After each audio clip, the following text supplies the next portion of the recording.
What is up, everybody? Welcome to Wholeheartedly with Kendall Galey. and we are here with I don't know which episode number actually. It's No all idea. kind of blurring together in the best way, and I'm here for it. So what is up? Gailey has been all over. I have been all over. I think at this point we just live on a plane and out of a suitcase. But girl, I just have to immediately ask a question that I've been dreading asking because I saw your Instagram stories and I saw there was reference to consuming a bad plate of curry. And I just want to give everybody a little warning. Gailey has this tendency to tell stories that make me gag. So, what in the hell happened now, Gailey? Like, why does this always happen to you? I I cannot make this up. So what had happened was I got asked to go to High Point, it's actually really cool. It's in North Carolina, and it's like, imagine like this beautiful town with old brick buildings and train stations, and they shut it down. Like, it's a ghost town. Nobody lives there. And then 2 weeks out of the year, one in spring, one in fall, all of the furniture sellers and wholesalers come in and they fill The up each. furniture locusts. Yeah, the locusts come and they sell their findings, They and hawk their so goods. they're good. And so it gets filled up with all these amazing finds. So all of the designers and Oh. buyers come in, and we walk through this huge town, and it's like different neighborhoods, literally, that you're walking through. I walked for 5 days straight, and I still didn't get through every store all day, every No. day. Yeah, it's insane. But what's cool is when you go into these stores, you're they have champagne, and they have these long tables with all of the best, like, shrimp kebabs and skewers and green beans and all of, like, carrots, everything. Like, it's just, and So every it's store. like bougie home goods with Costco free samples, but 5 star. Yeah, but they're like, and Oh. they're just trying to bring you in. And so High Point brought me in to be their style spotter, which means I need to walk all of the neighborhoods, and I needed to find 5 items that were my best picks, and then I give them an award. So that now means that Gailey, for 5 days, has to go into as many stores as possible. And I like food. So when I go into these stores and I see these long spreads, I'm like, ooh, I want to try that and that and that. And so Maria, who's my right and left hand and travels with me everywhere, she's a veteran. She's been to these, and she's like, Gailey, do not eat anything off the table other than like grapes, carrots, and pita bread. If you eat anything that looks like it should be hot or was cold or is going to be warmed up in a plate, like, don't touch it, because you will get food poisoning.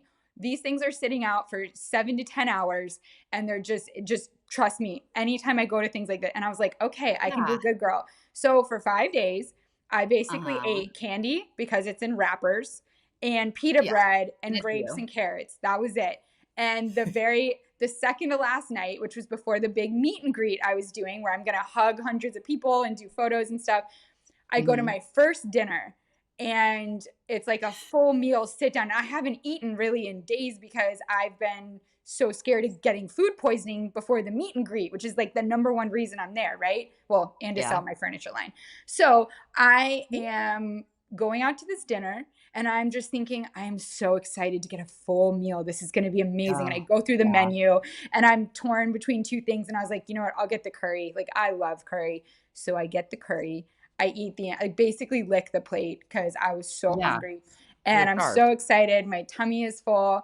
I get ready. I get back, go to bed around 11:30 p.m. No, ma'am. Maria is in the bed next to me because we're sharing a room. No. Poor Maria hears me, like, poltergeist just fly up and projectile vomit onto myself in the middle of the night. Then I sprint into the bathroom, and she's Ugh. hearing this, and I hear her. She's like, "Oh my God, are you okay?" And I was like, "I 1000% have food poisoning." And she's like, "Oh my God, do you need anything?" And I'm like, "No, just go to bed." And so I turn on the faucet because it Yeah. was so loud and aggressive. I like, my stomach was reeling, and I didn't want her to be awake all night hearing this. So I ended up Mm. counting. I did 22 trips from the bed to the bathroom from No. 11:30 p.m. until 8 a.m. I basically just, after the 22nd trip, I was like, I'm just going to sleep on the floor in here. So I just laid down on the floor, and then 2 hours after I, like, had my last episode, I was standing at a meet and greet in the middle of like the High Point Market, greeting Oh, people, taking photos, and inside my stomach was not okay yet. no, your stomach just went through war. Your stomach literally went to battle, and then it's like, "Can we lay down?" Oh my But it kind of god. is like a Oh, reminder that you're not really in control. Because as much as I tried to control the situation of being very particular and precious about what I was eating for the to not get sole food reason poisoning. of not getting food poisoning before the meet and greet, which Maria warned me multiple times over multiple days, and I was such a good girl. No.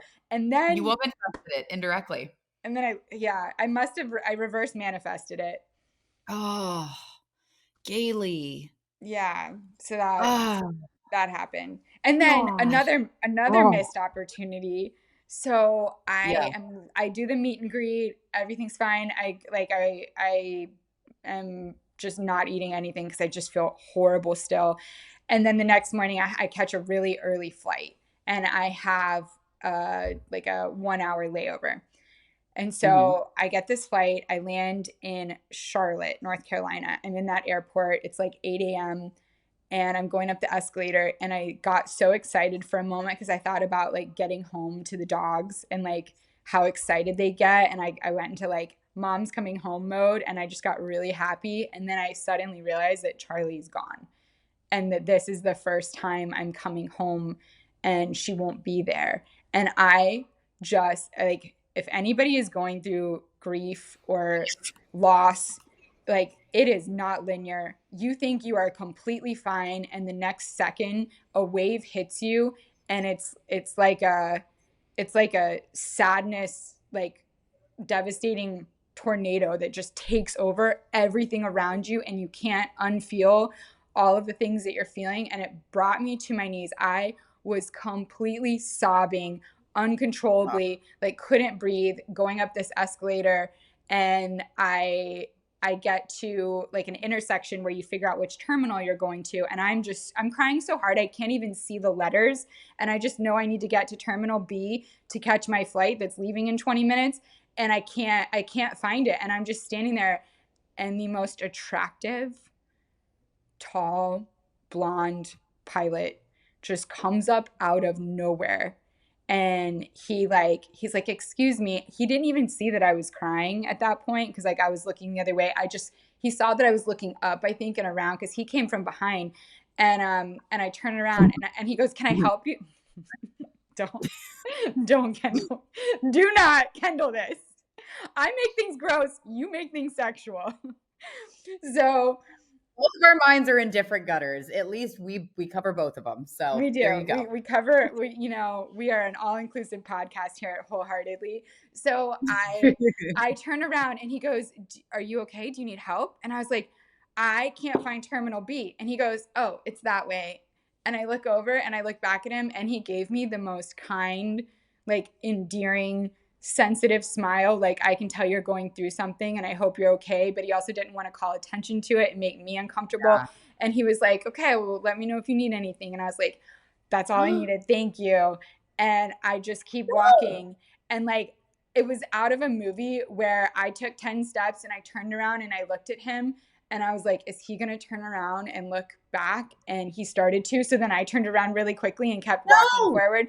And it Gaily. was, have you heard the theory of missed connections? Where like you Yeah. meet somebody, but and they're like your soulmate, but it's at the wrong time. And so you feel something, but it's not allowed to happen just yet. And like I felt like we had a missed connection. So I did a story on my Instagram Yeah. and I was like, "Hey guys, this is what he looked like. He was going from this terminal to this terminal. I think he's with American Airlines. He was at this airport at 8 a.m. Like, does anybody know who this is?" And I had so many people messaging me like, my friend's based out of the Charlotte airport and she's with American. She's a flight attendant. I'll have her look. And I was just getting photo bombed with American airline pilot And photos, mom? and none of them were him. Are you sure it was American? I I was in the terminal that American was the biggest airline for, so I Yeah. assumed. Hmm.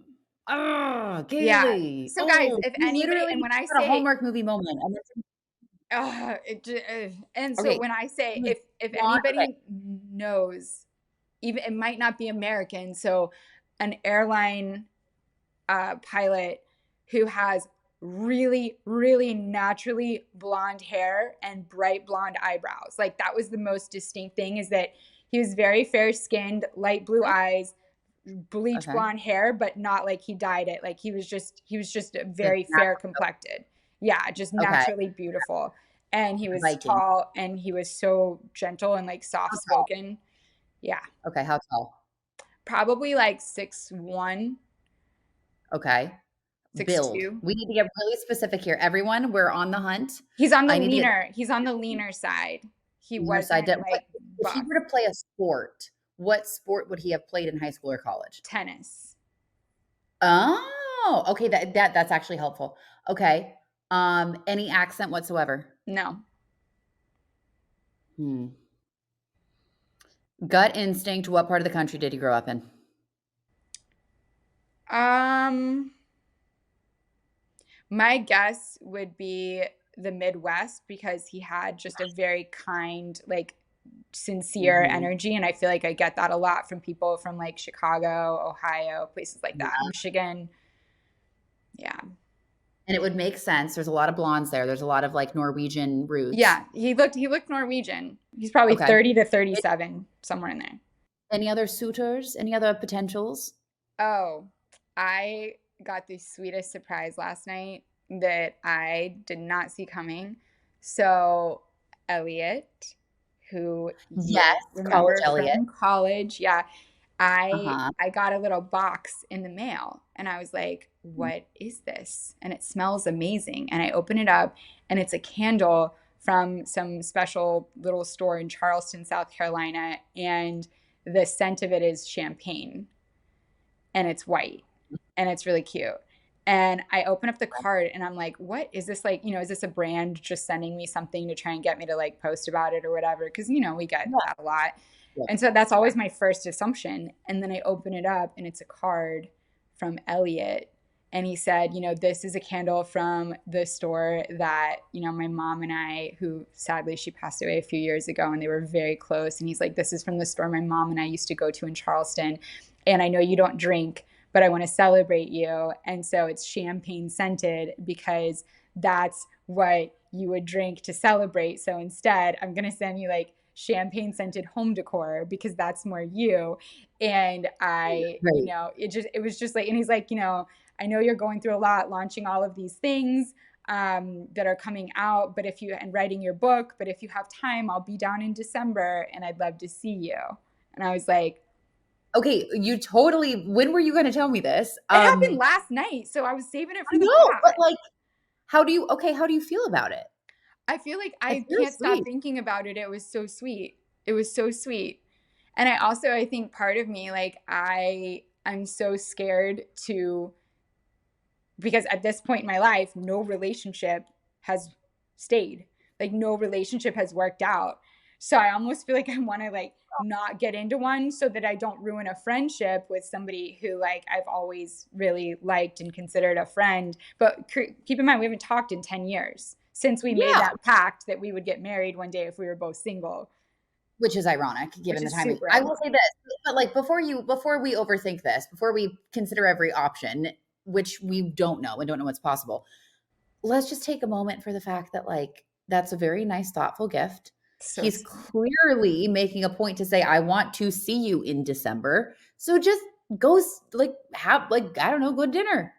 That's it. That's all you're doing. Oh And no, also, I already made up my mind for sure. I'm gonna see him and we're gonna go to dinner and let the dogs play or whatever. Cause and icing oh, on the thank cake. you. Yes, tell me, because you need to tell the people what else you've done. Hold on. Icing on the cake is that along with the gift, he sent his Christmas card for 2024, and it's a Yes? picture of him and his dog, and it's like really funny where like it's like a cutout of them in front of like a tree or in front, like you can tell he like photoshopped it in a way to be really funny and clever. And then he's like, and I thought, since I haven't sent you previous ones, I'd send you the last few years. And then I get all his other from like 2020 Christmas cards, and it's him and his dog all dressed up. The Wait, dog is dressed you up. They're said in only matching sweaters. card? And I'm like, this guy loves his dog so much. This is so wonderful. Gailey, this is a hard pitch. Like, okay, hold on. I love that you're playing like, yeah, I don't know. Like, I'm like, hello, this dude is full on. This is like a full court press. He's like sending you all the photos of him and his dogs. Joe, hi, I really love my dogs. I've loved my dogs for ages. Here's this thing. I know that you don't drink, but if you did drink and it's a white candle, guys, if you don't know Gailey, that's That is the the only only color, color candle I accept. the only color candle, the only color flowers, the only color anything. Yep. Everything is beautiful and bright and clean and pure and white and stunning. Like that's the thing with Gailey's personal style and her home decor. It's always like very airy, earthy, but airy. Yeah. And so that's okay. And I just have to go back and backtrack one thing. You said a very important point that I think a lot of people feel this way, right? That's like, well, none of my relationships have worked out. So let me just explain something. 99% of relationships won't work out because you don't end up marrying the person. Like, I think we put so much pressure, like, is this gonna work out? It's like, let's just look at statistics. Odds are it won't. So when it does, you finally found it and you're great. You're good. You know what I mean? I feel it's so funny. We're like, well, nothing's worked out up until this point. It's like, yeah, because you're not supposed to marry him. But then when you meet the one that you are supposed to marry, then that offsets all the other ones. Like it's kind of a zero sum game with relationships. It's like you're going to either end up breaking up or getting married. And most of the time, you're going to end up breaking up, which is okay. So just send it, dude. Like this is exciting. So we have a pilot that, yeah, full send, yeet into the abyss of what's going to be. Look, you're both single. You're both still not married. You both have been friends since college and you haven't talked for a while. Who cares? Do it for the plot. Like, see what the hell happens. Do it. Go live. I'm gonna make bumper stickers, which by the way, nobody should put a bumper sticker on their car. But if I made a bumper sticker, it would just be do it for the pod. That's my slogan for 2025. I'm just gonna say yes to everything and do it so we can talk about we it. need stuff to talk about because I'm a boring, practically married woman over here in the best way. Alex and I are careening in different areas of the world constantly. However, what? You will never, ever run out of things to talk about. I have never been friends with somebody who can talk so much about anything. I'm so sorry. You are just lying out of your butt right now. I'm boring. I have nothing to talk about. You liar. No, I'm saying like in terms of like drama in relationships or any fun, juicy shit. You had because drama it's like with your realtor last week. You have drama. Oh my God, guys, week. I have to update you. Yes, I have to update you. So Ducky, did we call her Ducky? Yes, we called her Ducky. You guys. Okay. So Ryan Serhamp saved the day, right? I'm working with one of his real estate agents. Thank God. He's fantastic. We're going to get this thing handled. However, in the process, we're still waiting for the unconditional release to be signed from Ducky and her team so we can move on. This woman continued after she said she was going to remove the listing, after she said she was sending over the unconditional release form. She then sends me 2 emails that saying, I need access to the house for a showing, da da da da da da da da. I'm like, I'm so frustrated at this point. And I was like, how does she not get the memo? Like you made it crystal clear. She's just choosing to not see the memo. This is like the level of arrogance is like, I'm just going to stonewall you so much and gaslight you so much. You're going to believe into my reality. And I'm like, sweetheart, you are messing. It doesn't work with me. Like it does not. Like we're in 2 separate planets, whatever. So I literally had to write down. I said Ducky, comma, not Ducky, obviously not her name, but we're going to protect her identity because we're not vitriolic like that. Anyway, let me make this very clear. You berated Alex on the phone and hung up on him. You have threatened me and made terrible claims about myself and how I do business. We simply just want to part ways. You have until 6 p.m. Eastern to send over the signed form, or tomorrow, my lawyer will be reaching out to you and your brokerage. He will be handling this conversation moving forward. And then I hated to do this, but I got kind of advice from another agent that was like, listen, you need to go to people that she knows and say, hey, that are affiliated with her and can do a phone call for you to kind of help convince her to like follow up on what she needs to be doing. And I said, Oh, listen, my lawyer will contact you. I will fire with the certain board. There's like a governing board of real estate agents in the area. I was like, I will file with them a formal complaint against you and your business and your brokerage.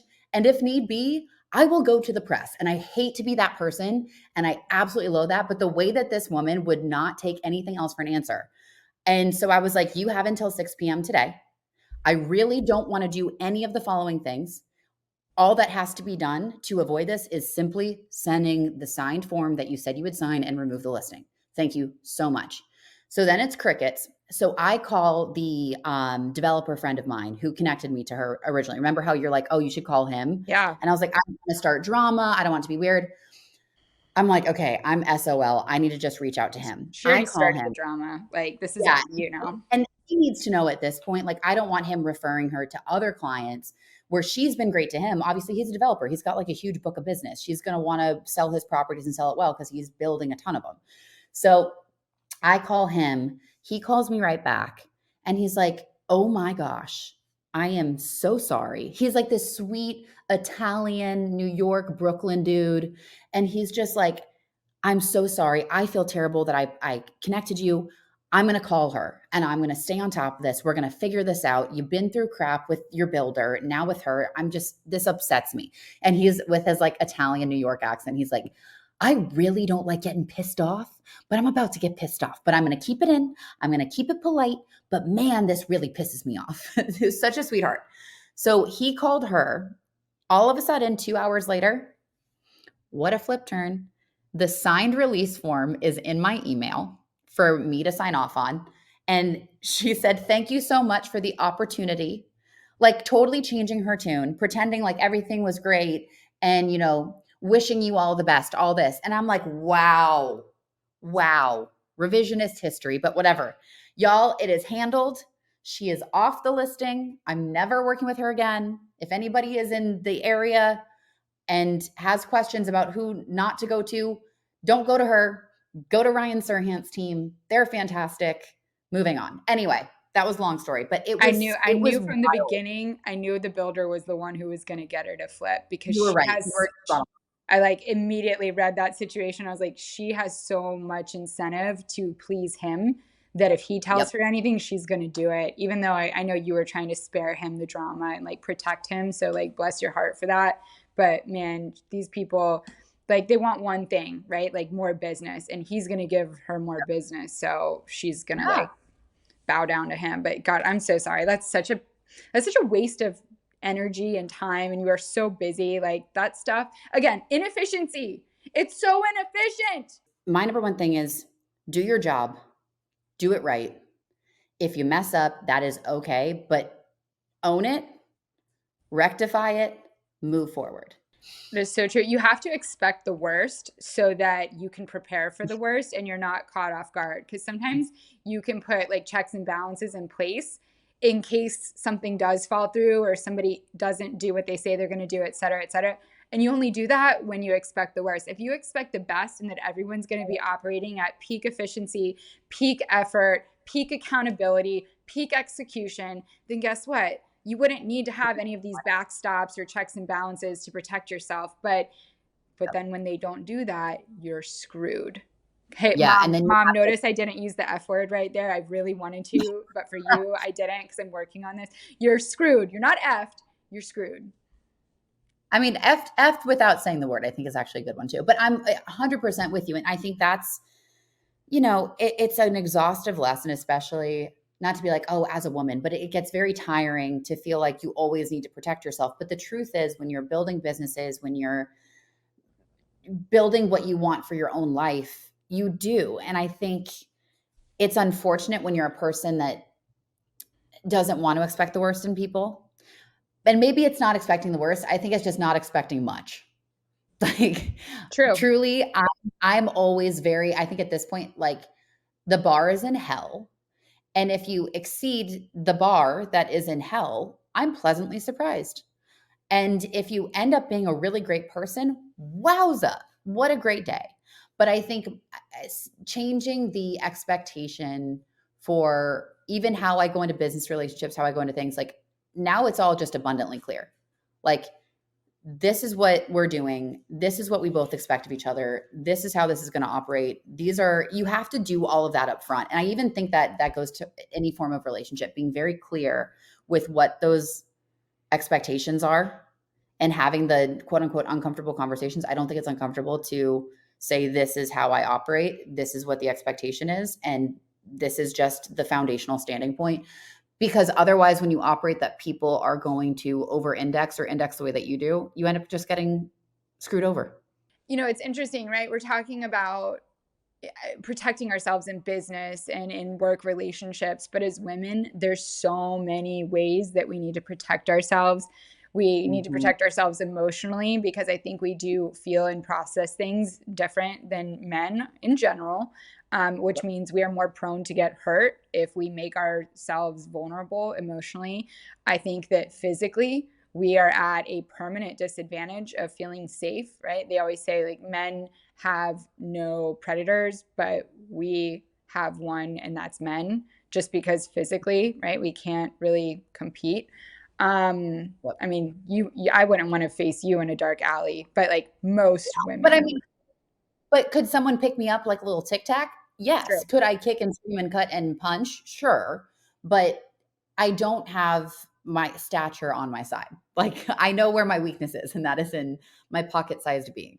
It's so funny. We all have these like delusions of things that like we would be good at. In my head, I know physically I am not built to throw a punch, but I'm like, okay, I might be able to outsmart them mentally if I need to like Mhm. convince them that we can get into a relationship or whatever it is that they're trying to get. Like, I will full Emotionally on manipulate you. I will full on play that game to save my life or my dog's life or whoever is at risk. And then I'm like, and then the other thing is, if it's like a long distance run, I could probably like stamina outpace him, but I'd be screwed for the first mile because he'd catch me. But if it was like hey, if he can catch you after 5 miles, you're his, like, oh, I'm good. You will not catch me at 5 miles, but you will catch me in the first like 200-meter sprint. Gailey, you and I are so different on that. Like, you can run marathons. You're just like, yee, yee, yee, yee, like, oh, 7 miles this morning. Meanwhile, I'm like full on, I'm more like Shikari energy. Okay. Give me 100 meters. I will motor that 100 meters and just after that, like 400 meters, I don't know how they do it. I could not. I'm done. I'm dead. Nope, not me. So I will outrun them at first, and then we'll just like relay it. And then you just keep running, and I'll go hide in the bushes or punch them in the nuts. Yeah, I mean, I in the world of fast twitch and long twitch muscles, you have fast twitch, I have long Yeah. twitch. In terms of safety and protection, I think fast twitch is probably more favorable because if if I can't outpace him in the first 100, it doesn't matter that I can beat him in a I five know, you just miler, gotta let me punch him a couple times and then, like, hide while then you distract them and then keep running. Oh, and then I'll run for Yes, help. I'll run to the next town and I'll find the first person who can help who's 5 miles away, and I'll get there so fast, and hopefully you're not dead by the time that's we get fine. to you. You know, if there's something that I Yeah. do know, I will fight to the finish. I feel like I could tap into some Kill Bill energy and get it handled. But speaking of that, actually, did you see on, Instagram, I saw this last week, and I was like, I'm sure you probably did see it. Alana Marr had this really wild story that she told about being at a nail salon in LA, mind you, which, having just been in LA, dang, that city has gotten really grimy. It was really heartbreaking to go back to places that I grew up and just be a little bit heartbroken because it's different than I remember it. And some of the sheen isn't there anymore. And I do believe the city will come back, but it's going through a really rough patch right now. And there's a lot of drug use. There's a lot of dilapidation in Los Angeles that needs some help. And anyway, so Alana was Mm. talking about, and I know I'm not going to put her on blast. I know exactly where she's staying in the Hollywood area because I know that location because I've been there before. So I know what apartment building she's in, and it's very nice and safe and beautiful. So I think I know where she went to go get her nails done. And she was talking about how she was one of the last ones left in the nail salon. And then this man came in. And the man came in towards the end, and the nail techs were kind of acting a little shifty or like kind of weird. And she got a pedicure, and her pedicure was done. And she got like normal nail polish, not gel or anything. So she was waiting for it to dry. So it was like going to be another 15 minutes at the end of the night. And the women, the nail techs kept coming up to her and be like, hey, no, they're not dry yet. They're not dry yet. They're not dry yet. And she was kind of to the point where she was like, that's weird. I've been here like 20 minutes. I'm pretty sure they're dry. And I kind of want to go home and go relax. So she just kept waiting. But she was noticing this guy in the nail salon was being a little odd. So the guy finally leaves, gets his pedicure. He's done. And the nail techs came up to her and said, thank you so much for staying. We just didn't want to be here alone with him. He's a little he makes us a little bit uncomfortable. And she goes, no, oh my gosh, I totally understand. Like, yeah, we got to look out for each other. It's unfortunate we have to do that, but of course. So she's then leaving the nail salon. Well, guess who's waiting outside around the block? That dude that was creepy from the nail salon. And he goes up to her and he says something like, are you going to come home with me? Or something really forward and really sexual. And she's like, absolutely not. I'm not. And he was getting like really kind of in her face, and she held the line and kept moving. And Alana is obviously a very strong woman. And I mean, hello, have you seen her stiff arm someone from She the Olympics? is a human assassin for a living. Yeah. Like she gets paid to take And it's people really fun to out. watch her strong arm people. I'm like, damn, that's It stiff is arm. so It fun. is incredible. Like if you guys don't know, Alana Mar is, which you should know her. She is the rugby player from Team USA. She shot to fame during the Olympics. She talks about, being strong and being powerful in her body. I love her to pieces, and she's hilarious too. And she is I think beautiful she's too. stunning. She's so Mhm. feminine and strong and beautiful and striking. And I did Yeah. see this Okay, on good. I Instagram, thought. and I just was like, I was just like, this is, I think what my takeaway was that even if you're a 6'2", completely built badass of a Mhm. woman, there is still going to be a man who is capable of making you Yep. uncomfortable and waiting in an Mhm. alley and asking you to go home. And when she said no, he said, why not? And she was like, what? I don't need to give an It's explanation no. to why not. But the fact that he kept pressing Mhm. her, and I just can't imagine that even with her capabilities and Mhm. strength, you still are weaker and like a You're perceived as an potential object. what. Yeah, you're perceived as Yeah, something that someone else can take and can use, and they have the upper hand in the situation. And I think that's what's so frightening and frustrating is you have to always consider, how do I make my presence stronger? Like, I hate the fact as women, we yeah, always have to think, how do I protect myself a little bit more? Like, I've had these conversations with Alex often, and it's funny, like, whenever I'm with him, obviously, I can like, la, la, la, la, la in my brain because I'm with a taller, larger, strong man. And I hate to say this, yeah, but like, I feel like I don't have to look over my shoulder as much because I know he's looking out, and the way that men will not mess with him, because in most rooms he's taller and stronger than the people that we're around. And it's weird to say down to physical stature or something like that, but he commands this energy of like, oh, like nobody will mess with us when we're together. And what's very interesting about that is I explained to him, I was like, oh, okay, well, I'm going to have my phone on me. Or if he's like in the car somewhere, I'm like, okay, I'm going to go here. I'm going to do this.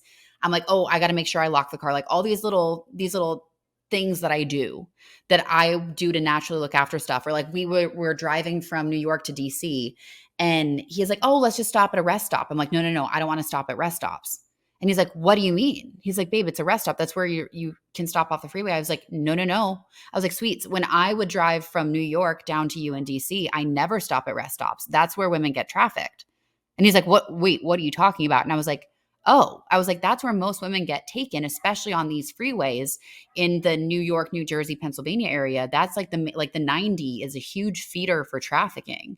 And I was like, what they'll do, like there could be a napkin in the door handle, and on that napkin is something that if you touch it and you put your hands by your face, it'll knock you out and you'll go unconscious. And that's how they grab you.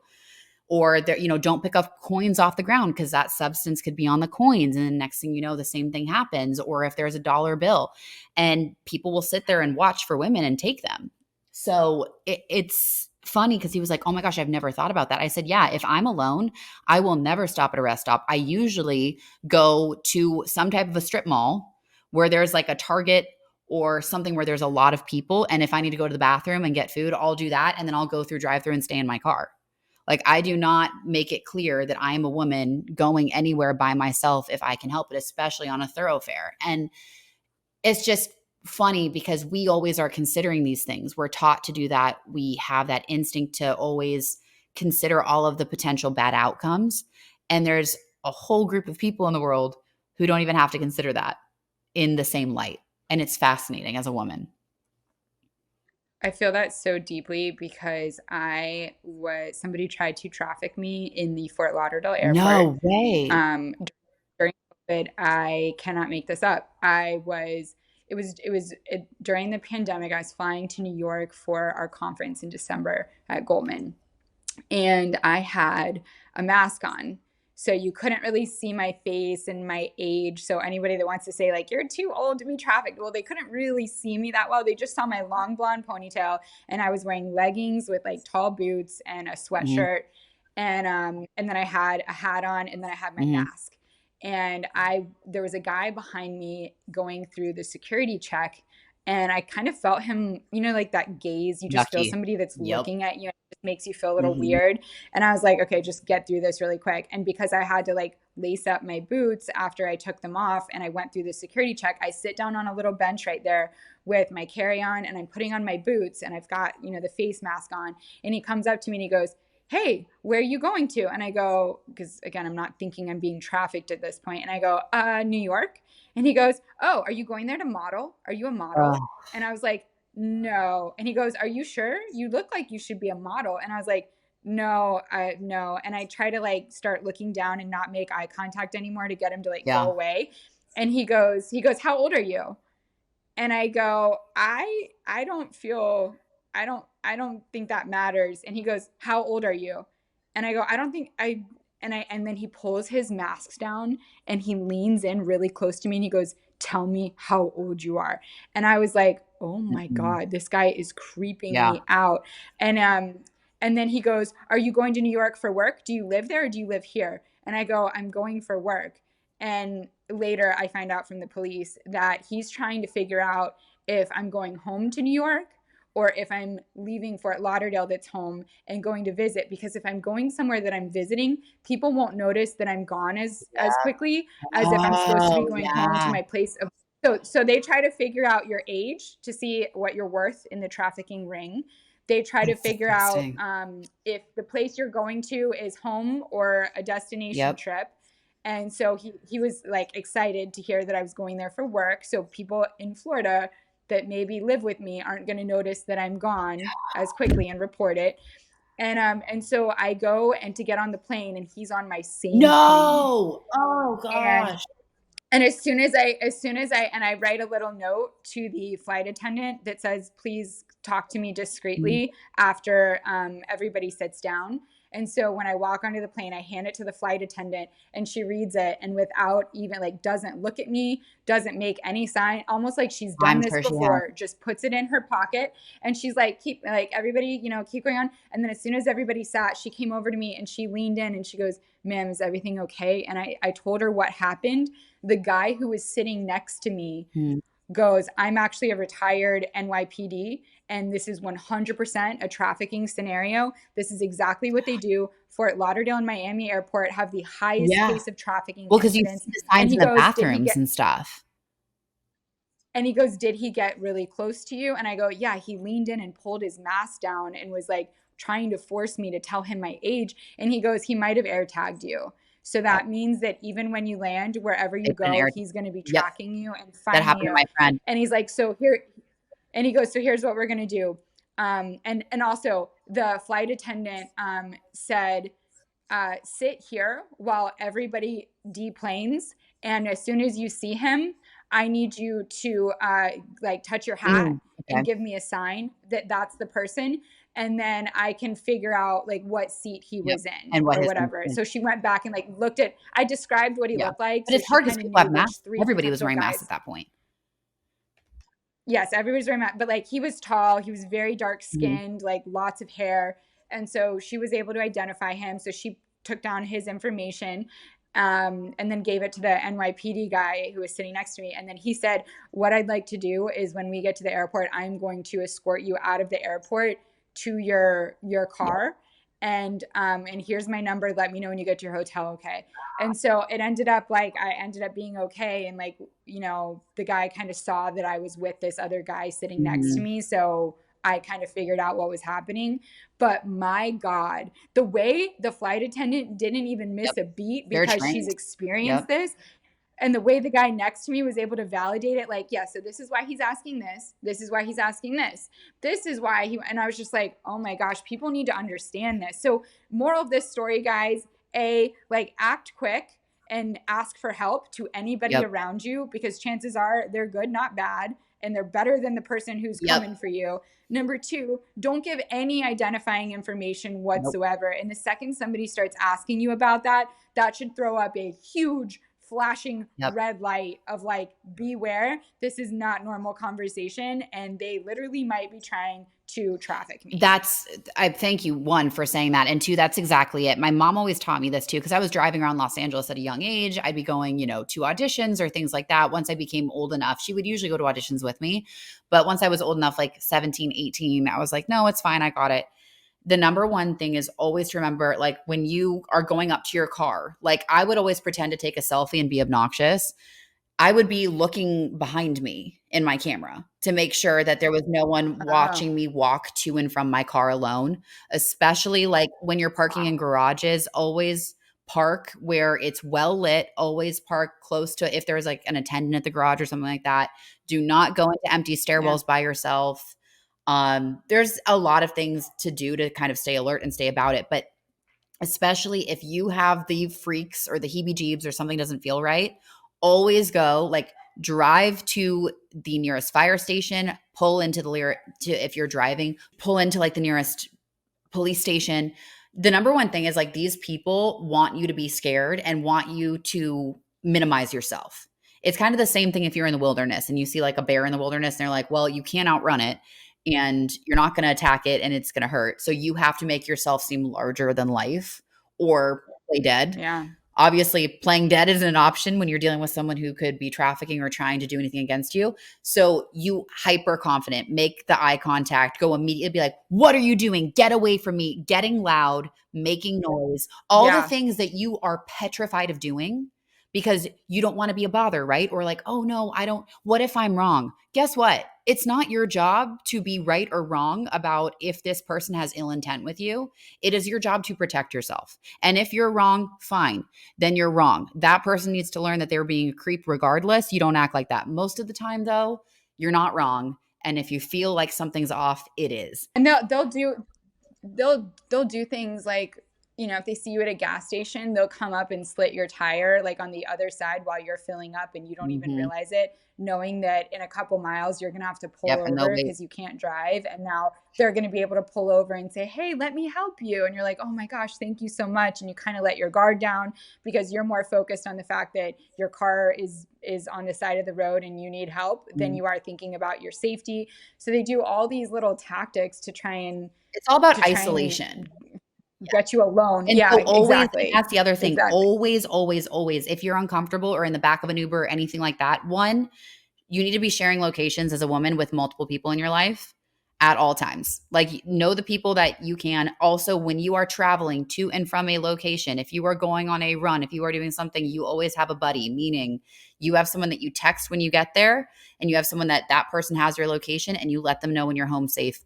Always. You always watch your back before you go into any doorway. If your back is turned in a door frame or even you're going into your house, you make sure that you check behind your back before you go back inside. And then on top of it, you lock your doors immediately. Like, there's so many little things to do to have that kind of awareness. And I hate that we have to do that as women, but having little safeguards and safe holds is so important. There's actually, I want to recommend this girl's Instagram.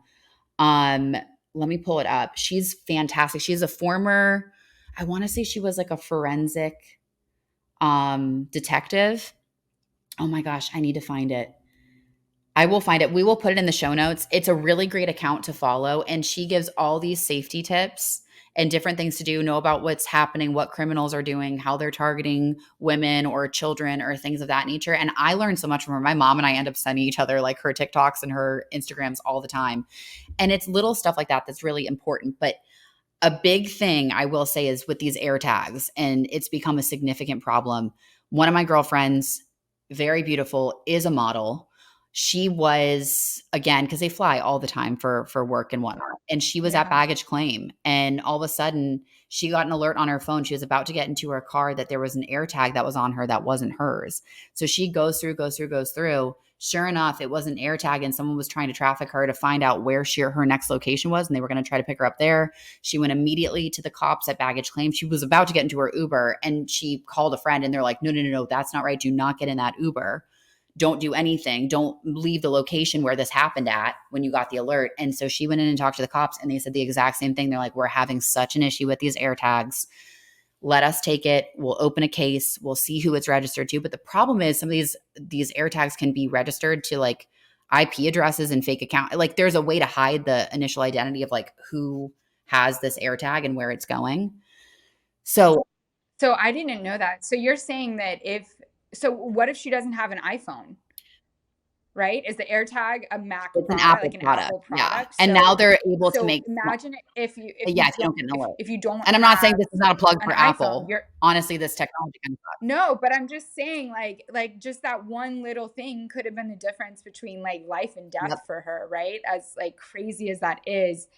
And now if they're going to make other companies are going to make air tags, then you could have an iPhone and still not Well, know they're that making somebody these just air tagged tracking you. tags and things that are even smaller. And a lot I know, I Great. know. And guys, obviously we don't want to fear monger or anything, but I think awareness is really important in how you are just some of the habits that you do to protect yourself. Always carry pepper gel, not pepper spray. It's too hard to use. Pepper gel, because the gel is a biatch to get out of your face and it's more direct. So you can control the spray of pepper gel a lot more effectively than you can spray. If you have wind and you spray into pepper spray the pepper spray into like a gust, it's going to blow back on you. And actually that can put you I 100% have maced yeah, myself. no, don't get the spray, get the gel. If there's takeaways you're getting from this, one, pepper gel, two, be aware of any air tag signals Don't that are not yours. Always just like keep your bag at the front of your person. Check your bag, clean out your purse, make sure there's not things attached to that. If you see a white napkin or anything on your door handles, do not touch it. Go and call the cops immediately. If anything is near your car while you're getting gas, anything of that nature, check behind you. Check in your car when you get into your car. Check the back seat before you just start driving off. As women, our legs and glutes are the strongest part of our bodies. So we can kick 10 times better than we can punch because of where our center of gravity is. If you're on the ground kicking somebody and yelling at the top of your lungs, I don't know you, you're trying to kidnap me, I'm scared, help me, help me, something like that very loud, people will immediately get that signal. Someone will come in to help. But you have to be comfortable with making yourself uncomfortable in an uncomfortable situation. You are spot on in everything you're saying. Sophomore year of college, they made the women's track team take a With the self-defense running, course. Like University of Florida good. required it because we're out running by ourselves at Ugh, I all hate that. hours. You should And never. so here we are, all these little tiny girls in this self-defense course with all these men that are really big and they're like, suits that make it so we can kick Yeah. them and punch them and Yeah. all that stuff. And the biggest takeaways, like they had us walk up to a fake ATM Yes. machine and then they came up and grabbed us from behind and they grab us like at the stomach and then put their hands around our mouths so we can't scream. And so they said like the second they touch you before they can cover your mouth, the second they touch you, you start Bloody murder. screaming. Then if they like go to grab your throat, put your arm up so that you can try and create a little bit of Yeah, a little space for you leverage. to breathe between where they're like holding you. If they grab you, with their whole arm around your neck, like put your hand up. And then And then bring if your they're shoulders choking up. you, try Yep. to rip. Yep. Yeah, yeah, Shorten your yeah. neck. And then if they're choking you, you reach up with your hands because chances are they're choking you with Yeah. both hands. Reach up and you try to literally gouge their eyeball out because if you pull their eye out of their head, they're going to stop choking you. And then it was all about the crotch. Like you just keep kicking Make the every way sensitive you part. can, like kick and try and get up and under in the crotch. And it's better to go in between the legs and up than right at it because you're more likely It's to more like sensitive. catch Yeah. The stuff. other thing too, again, I Yeah. highly recommend a jujitsu based self-defense class for women. So if someone's choking you like this or choking you like this, which they usually are, this is hard to show on myself, but someone's hands are Yeah. essentially this way on you, right? Elbows are breaking points. Elbows only bend in one direction, even if someone's double jointed. So what you do is Yeah. when someone's doing that, you take your arms up and you smash down. It will break the chokehold. There's so many really fascinating things that you can do that you don't have to be stronger. You just have to know the pressure point and the leverage. And that's where I highly, highly, highly recommend women take jujitsu based self defense courses.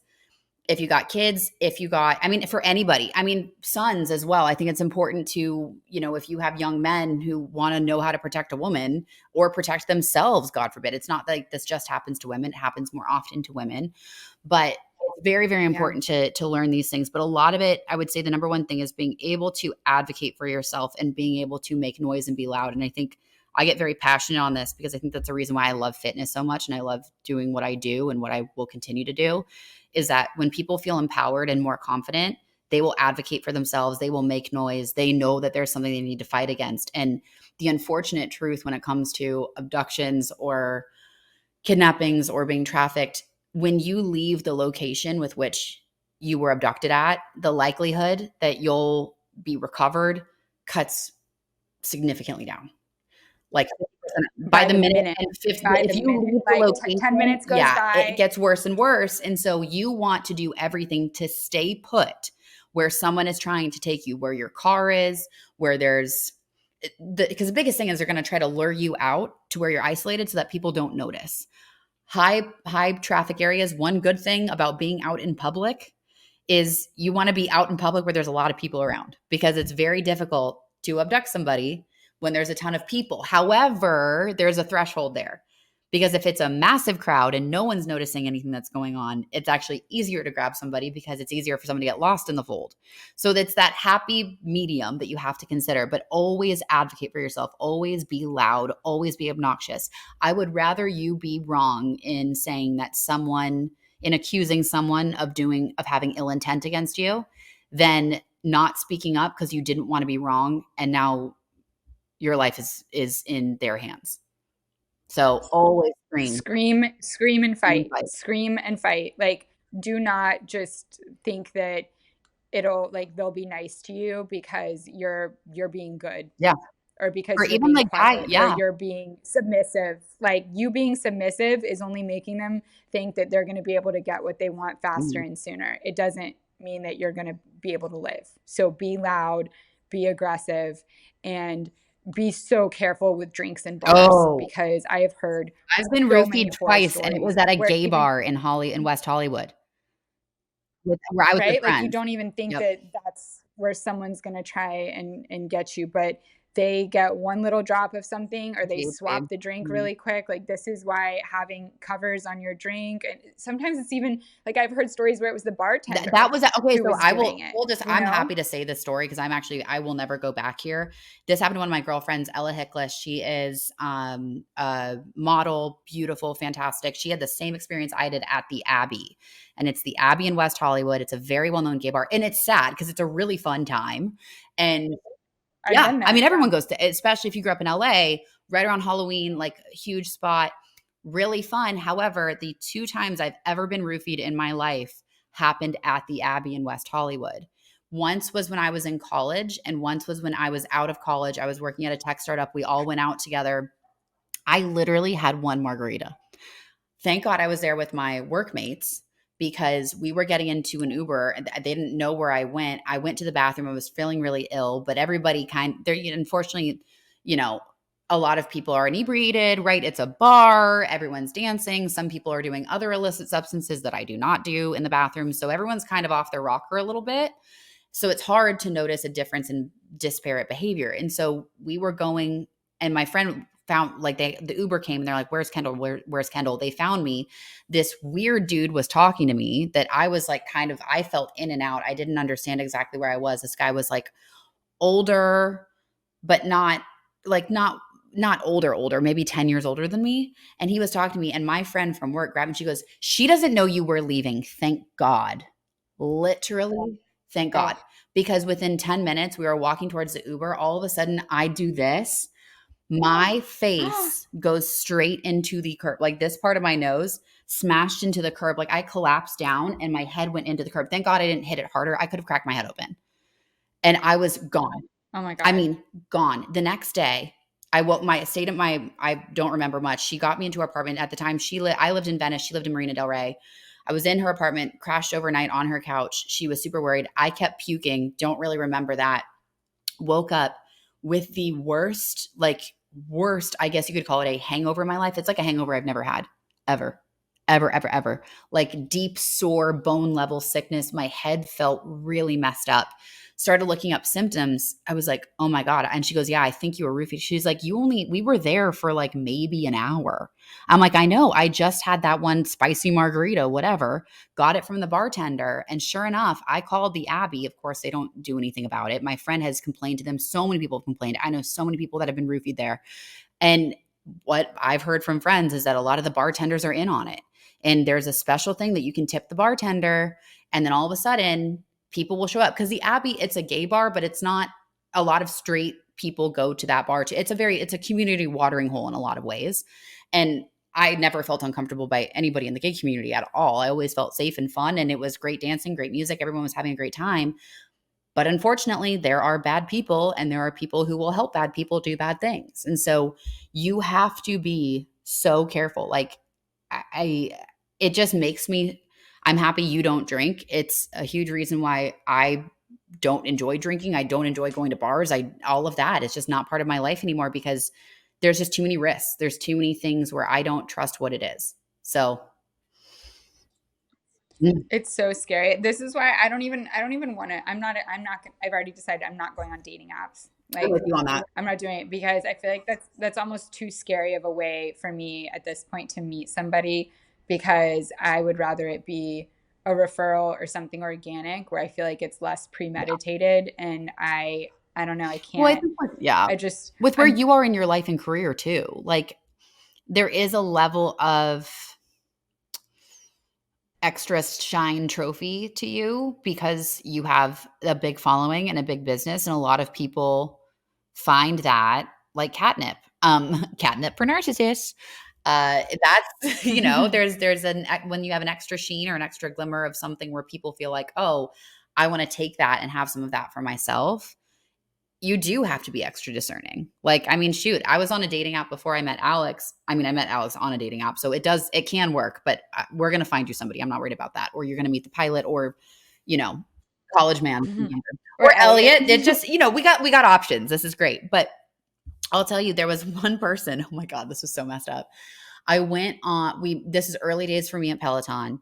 We went on a date in West Village, got drinks, whatever. That was fine. I had wine. He had a drink. He was telling me investment banker dude or finance dude. I don't know. And sure enough, he was like, oh, what do you do? Pretended he had no idea about what I did. Granted, this was early. I didn't have as much of a following, but I had some of a following. It was like my first year at Peloton. And anyway, he's like, oh, yeah, no, I really haven't heard of it, whatever, da da da da da. Next morning, I teach a 7 a.m. class. Guess who, quote unquote, surprises me and is in the front row, back corner? This dude. Ick, Ick, ick, ick, ick. ick, ick. Then he's waiting in line afterward to take photos and stuff.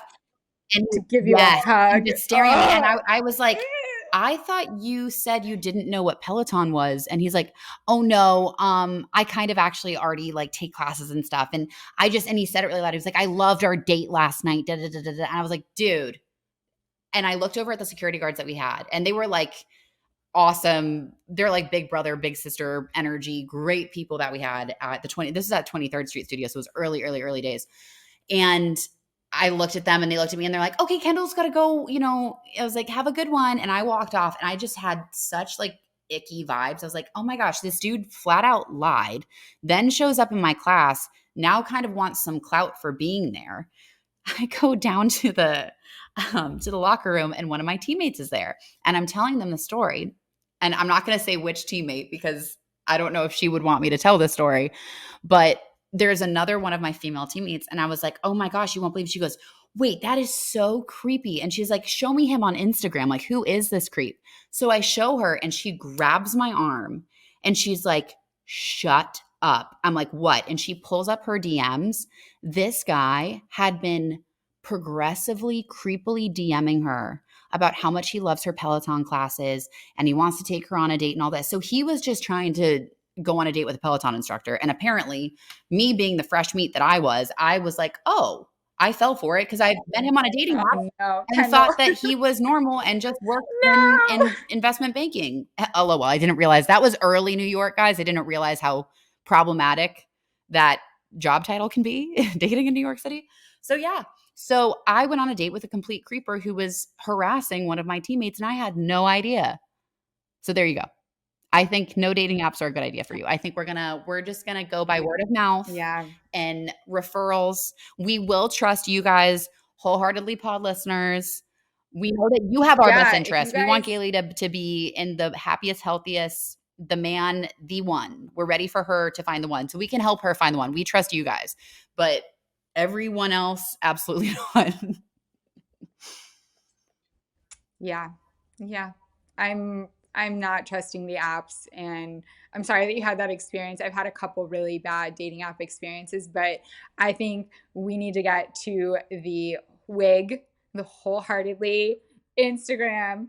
I think we need to get to our Q&As there because you guys had so many great submissions. And what I love about this is that they're not all just physical. I was going through them earlier. You know, we asked, what are you guys doing to protect yourselves physically, mentally, emotionally? I couldn't fit spiritually in there, but go ahead and include that. And you guys wrote so many things that just really resonated with me. I think my favorite one was, she said, how I protect myself. I ask myself, am I going to be resentful? Question mark, before I say yes to something. And I was like, this is so true because that's protecting your time, your energy, your space. There's so many things that I say yes to, and immediately I'm like, ugh, why did I say yes? I don't have time, or I'm not really that invested, and I'm gonna be half-assed when I show up because I don't want to do this, and I'd rather just be home with my dog. Like, this is like, I'm gonna be resentful, and so I'm not protecting my space and my energy by saying yes to be a pleaser. So I think that's a great way to approach it. Just like when somebody asks you something, pause. Am I going to be resentful for saying yes or committing to this? And if the answer is yes, then don't do it. There was this really cool clip I saw on Instagram, and I think this one was on a podcast. Again, my recollection of people's names today is absolute terrible. But what she said was really You're good. running on no I'm running on sleep. no sleep, guys. This is not. We need to work on the sleep habit. It's a real thing. I left my suitcase in the middle of a New That's Jersey true. airport because I was on no sleep. Like, you forget things. It's a That real is very, thing. very true. So, what this woman was saying in her response was that she started reframing her life in reference to not yes or no, but to expansive decisions versus contractive decisions.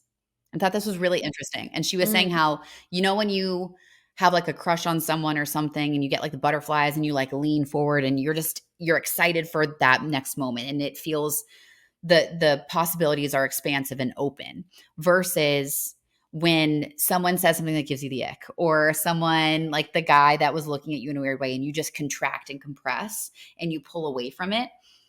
She said her life really changed when she decided to ask, not is it a yes or no, but is my doing this going to be expansive, or is it going to be, do I have a crush on this decision or this outcome? Or is it going to contract me? And I thought it was so interesting because I think with yes and no, we can feel obligated in either direction. But with expansive and contractive energy, it's much clearer for us what we actually want to do rather than what we feel obligated to do. I think that's brilliant because sometimes we have a hard time really understanding our emotions because we can't see them. So, what you're doing is you're putting a visual to that feeling, and you can visually say, like, is this making my chest flutter and like I'm Yeah. expanding and like opening up my shoulders and wanting more of this? Or am I retracting and contracting and getting smaller and feeling icky, or like somebody's taking energy from me and it's shriveling me up? Like, you can visualize it that way. And I think that's easier than understanding what your emotion is understanding like what your body will look like when you really think about that Yep. answer. I totally It's agree. really Yeah, I think we're expansive decision making only is going to be very, very clear. And to make it, yeah, just to make life better. Ooh, I like this. Ooh, ghost mode. Someone said what is this. it? She said ghost mode. Let the people close to you know, but take time to Yeah. focus solely on you. The way I'm even tempted to do this with social media. I technically can't because if you completely ghost, it kills your engagement. And we have a we Mm. have businesses on these platforms. But the way that there's so much power in just isolating, stepping back, and just falling in love with the work in the process and just discipline, discipline, discipline, discipline. It's like it's ghost mode, monk mode. It's really just going internal and getting the work done and kind of setting a really strong boundary and barrier. And like I kind of had to do this recently. It was so frustrating. It kind of felt yucky this week. But I have a really good friend of mine who I care about, who's a lovely, lovely person. And they had questions about podcasting and what they're doing. And they want to build something. And I think they could totally do it and they'd be fantastic at it. But the challenge was that I'm really busy this last week. I have been so slammed. You know this. You and I have barely talked. Every day has been 3 to I 5 know. meetings, no joke, all over LA, all these different things. And I've been a shell of myself because the basic things like showering, eating, did Alex and I get dinner? Are we finally eating at 5 p.m.? That's how it's been. And so I had a call with my friend a couple weeks ago and told him like, hey, like we had a FaceTime, gave him some advice, whatnot. And then he sent a couple images for me to look at, but frankly, I didn't have the time to give him feedback. And I was like, hey, I'm going to be really, really busy. I have a lot going on. Also, as a friend, you can see that I'm in LA, that I'm on a plane here, that I'm here. It's a lot. And then I get another text message, I think a few days later, and it was like, I'm just so disappointed. If you don't want to help me, just say it. Very accusatory. And I just wrote and I said, truly, I am at my max capacity. I haven't been able to reach back out to you. Here is my advice, like what I said before. I think this is the direction for you to go. I'm supportive of you, but I don't have, this is the best I can do right now in terms of communicating. I literally haven't even talked to my mom today. I will tell you when you go into ghost mode, if people get upset or have an issue with you setting those boundaries and just focusing on yourself, there's an imbalance of power. And it's okay that someone can feel that way, but it's not your job to convince them why you care or anything like that. When you have your priorities and you have to power through and protect yourself, you have to do what you have to do. So, something somebody said as one of their responses on our Instagram was like, I keep my circle small. And I think that there's so much to be said for keeping your inner circle very, very small because I would rather be able to give all of myself to a couple of people than give tiny piecemeal pieces of myself to a ton of people because I have 20, 30 friends deep who I interact with on a monthly basis. Like my circle is so small, they could all fit in my guest bathroom at the same time. Like, and we'd fill it up and nobody else could fit in. Like, that's it. It's like 8 of us. And those are plus my family. And those are the people who get the immediate response. Well, I'm a little bit psycho, so I respond to everybody immediately. Like the friend who called you, I would be on a phone call right now with him again, trying to help because I need to learn better how to set Mhm. boundaries, which is something I'm learning a lot from you actually, and I've really appreciated. I'm like, how would Kendall handle this? Because I know I just want to give all of me until I deplete into nothing, but I need to really start protecting myself. So I've started getting better at that, but I do protect myself a little bit in that I run really, really small Yep. and tight with my Well, and that's, circle. I think, and it's funny, I've learned so much from you on these days when I'm exhausted and I feel like I don't have more. And I'm like, no, I know I need to not just isolate and even procrastinate a little bit because I feel so sensory overwhelmed that sometimes I just shut down. I'm like, I do need to get this response out and I am going to feel better. And I want to show up in this way for this email, for this thing, because it does matter to me. And I'm going to push myself a little bit in that. So it's cool how we're both learning those elements from each other. But I'm with you. I definitely need to, how do I put this? I think in this phase of my life with everything I'm building, there's some people that are less of a priority because I don't have the capacity to make them a priority in that same way. And unfortunately, like if it means that our relationship can't survive that shift in energy and focus and attention, then that relationship and that friendship is just not supposed to be a part of this next chapter potentially. And I'm okay with that. I'd rather be more Yeah. present and I'm kind of going through a purge of like, who can I really be present for? Who do I really need to show up for and have the capacity to do so versus not? And what's so interesting is that when you're figuring out who you have that capacity for and who you don't, that is basically telling you who you want in your small circle. And if you're really that close with the people in your circle, you better believe they are not going to be calling you in the middle of your hell week or Yeah. hell month and demanding so much of you. Kendall, I know you have been so busy lately. I literally wait till the very last minute to text you and be like, hey, what topic do you want Yep. to cover this week on the pod? Because I feel so bad that I'm going to be sending you a text and I know you're going to be like, oh, I don't want to think about this right now. Or like, I don't want to come up with a question for the wig, but I also don't want to do anything without you because we are very much a team in everything we do. So I cut it down to the I know, which littlest you amount hate of Kendall because energy you possible. love to And have a I'm like, hey plan. Kendall, it's like one day I'm away. like, yeah. So what about I this was like, oh topic? shit. And instead of Yes. being like, hey Kendall, what topic do you Yeah, want to you do? don't I'm like, hey pester me. Kendall, I I was thinking appreciate that. about Yeah. this, so that you don't even have to think. You can just say yes or You're the no. best. And No. then I can be like, okay, and what about this question? You can say yes or no, and I'll throw it up because like we yin and yang, and I'm going to be really busy And at some it's gonna point, and then offset. you're going to be doing that, and you're going to be posting Yep. it for me because that's what you do when you're in the inner Mhm. circle. You know so much about what's going on that you can respond and react and communicate in the way that you know is going to be most helpful to your Yes, yeah. friend. Well, And it's that's true not about friendship. me, it's about And that's like, good relationships yeah, is that you're actively mitigating for what that other person needs. And you're saying, "Oh, I can, yeah. manipulate myself a little bit to help them out here." And I know that they're gonna do the same thing when the shoe's on the other foot. And then the unfortunate truth is the only way you find that out is by then trying to do that with other people who don't do that with you. And you're like, "All right, well then we're not at that same level. They're not a core friend. Yeah, like we're We're not not that that close and close. we're not Like that if close." you don't Yep. understand, if you're not picking up what I'm setting down, if you're not catching what I'm throwing, we're We're just out of not sync. that close and you're not going to Yep. get it. And that's fine. And you don't deserve any of my energy. So like you don't even deserve an explanation of how busy I am. Go look at her Instagram and you'll see Kendall is literally on a plane every 4 hours in a Yeah. different Oh, yeah, city. and, like, we So launched like the don't other be thing, we launched trucker expecting. hats this week. Literally getting that up, getting that launched. They sold out in an hour only from the newsletter blast and a private passcode to buy them. So, like, there's been so many things, and what's important is exactly that. It's kind of there's this really cool graphic, and then I think we should probably start wrapping it up. I feel like we can go on forever. But but No. there's a I got to talk about the rugs oh, too at shoot. some Okay. point. F this, guys.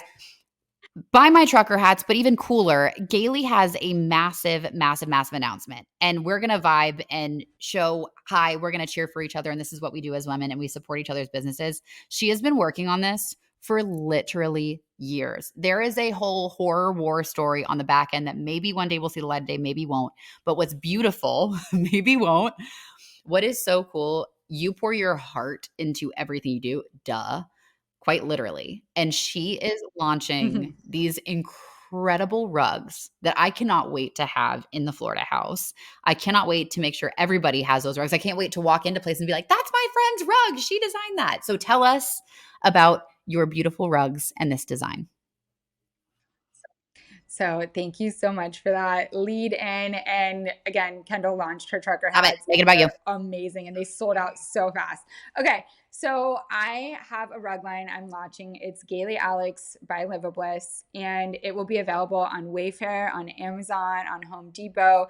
The reason I'm able to sell them there is because I made them at extremely affordable price points. But when you see them, these vintage, kind of muted, like weathered designs, like they look like they could be in a $5 million house. They are so pretty, so elegant. They'll elevate your room. They're low pile, so you're not going to see a bunch of traffic patterns and things like that. They're really easy to clean and they're affordable. So rugs are something, we go through pretty quickly because they get a lot of traffic. So you don't want to spend $5,000 on a rug that you're going to have just for a few years. So instead, spend less than $1,000 on mine, and it will look just as beautiful for 5 years. So yeah, it'll be available this Friday. So November 8th, we are launching on all of those websites. Just search my name on Wayfair, on Amazon, wherever, and they will come up. I'm so freaking excited. And also, fun fact, I named each of the collections, because it's 30 plus rugs. I named each of the collections after either streets that I grew up on a kid, people I loved, and maybe a few ex-boyfriends who Oh, are in there with their names? that the rugs just reminded me of. Yep. Shut up. So I use like a last name or a first name, and they're just like woven in there. Quite So literally yeah, I've got woven. I've got some like storytelling to my exes. It's like love letters to my exes You in Taylor this Swifted your collection. rug collection. This is epic. Also, isn't it I kind of funny totally that you're gonna did. technically Yeah. be walking on people are gonna be walking on them, so maybe it's you having the last laugh that finally, like, they had walked on you and your energy for a point in time, and now everyone else is kind of walking on Yeah, you. there's a couple names that I thought about that. I'm like, people are gonna be walking all over you like you did to me. But they're gonna But love it. Now you're I turning think into you something take power positive. away. Yeah. Yeah, like sometimes people break up and they're like, Voldemort, I'm never saying that name again. And I'm like, oh, no, no, I'm not giving it that much power. I'm putting your name on my rug Boom. line. Boom. Okay. Well, damn. Rug drop. Rug drop. Rug drop. Literally November 8th, everywhere you get your rugs. I feel like it's like what we're doing a promo for the podcast. I love it. I love it. Okay, so Home Depot, Wayfair. What am I missing? Oh, the Big Amazon. A. The Bezos marketplace. Uh-huh. Free shipping. Shut Free fast Yes, we do love that. shipping. We love an Amazon. Okay, I cannot wait. I know your hats shipped so quick because you announced it, and literally 2 days later, people are posting it, and I'm like, dude, how did she I get those got the hats out best that fast? fulfillment out of Nashville, baby. Nashville moves quick. Also, some of those people lived in Tennessee, so that's part of the reason why. But yes, they ship fast, which is great. Okay, so what are we working on this week? I will let you start. What is the goal this week that we're working on? I read a quote. I apologize, I don't know where it came from, but it was to the effect of like, when you get out of a relationship, don't be tempted to go back into an old toxic relationship, because just because you're thirsty doesn't mean you should drink poison. Ooh. And I was like, this is so true. Like, you're feeling kind of alone. I've been alone for a few Mhm. months now. And I'm like, okay, maybe I do. And then like exes start reaching back Oh, out and things. And you're like, no, that was toxic.